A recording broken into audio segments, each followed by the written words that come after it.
Hello, I'm Joel Leonard. We're here for another edition of Skill TV.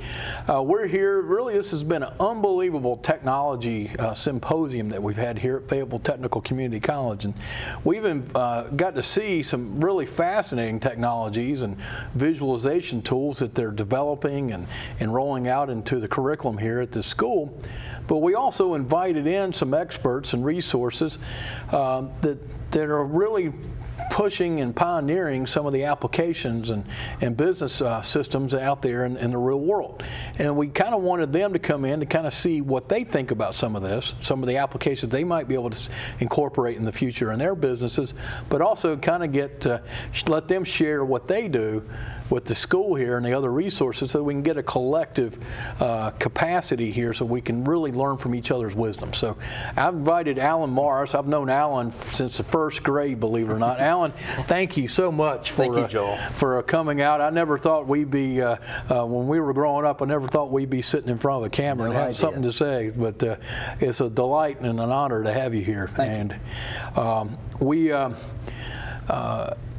This is just fascinating to see some of this technology. What do you think about all this? I'll tell you what I saw today, Joel. I saw the ability for a person, i.e. a worker, to be able to interact with three-dimensional data in an environment where the data is presented in front of you via screen projections, and how the user can actually interact with that image to perform work operations.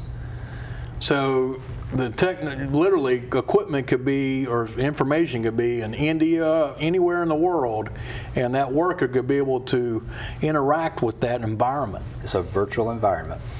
It's phenomenal. I mean, it's amazing. You see all this stuff in Hollywood, but you never would have thought it would be in real life applications. All to see assembled parts that are put together, taken apart in real time, and the user be able to interact with those parts. There are so many options now available to companies to be able to deploy that type of technology. And what's fascinating is you really have created a role and been active in engineering technologies and the inventory management side of things.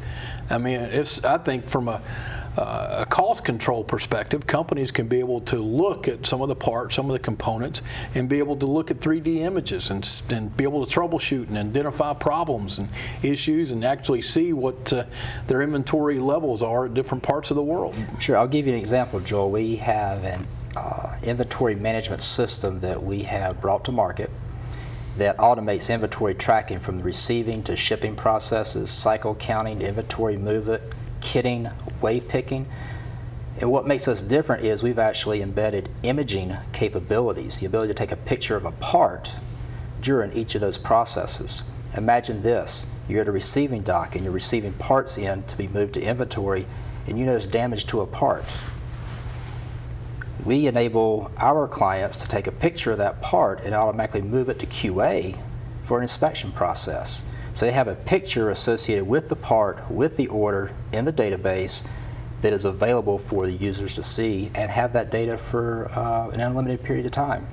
And then also, if they're receiving that from a manufacturer or supplier, they can be able to go to them and say, hey, we need this under warranty, we need to get that. Some of our clients actually will take the information that's in the database with the order number, the part number, and the picture, and that gets emailed to their supplier for further action.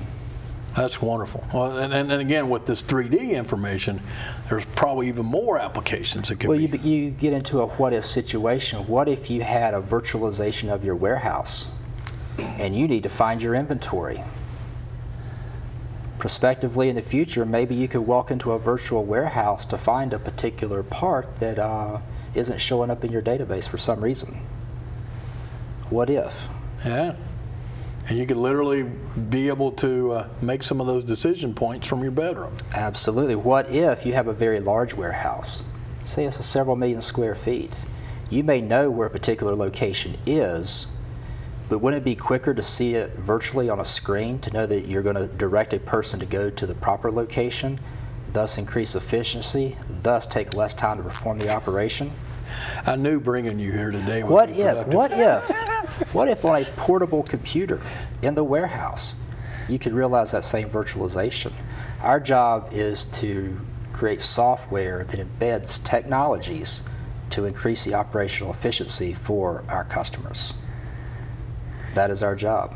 And with some of the other pioneering and some of the other technology improvements, and you incorporate that in, you'll be even more effective and the customers can be more efficient. I just love this. I have another example for you. Uh-oh. We have a prospect that we're working with today, and their pressure point is that paper documents arrive with their shipments at the receiving door.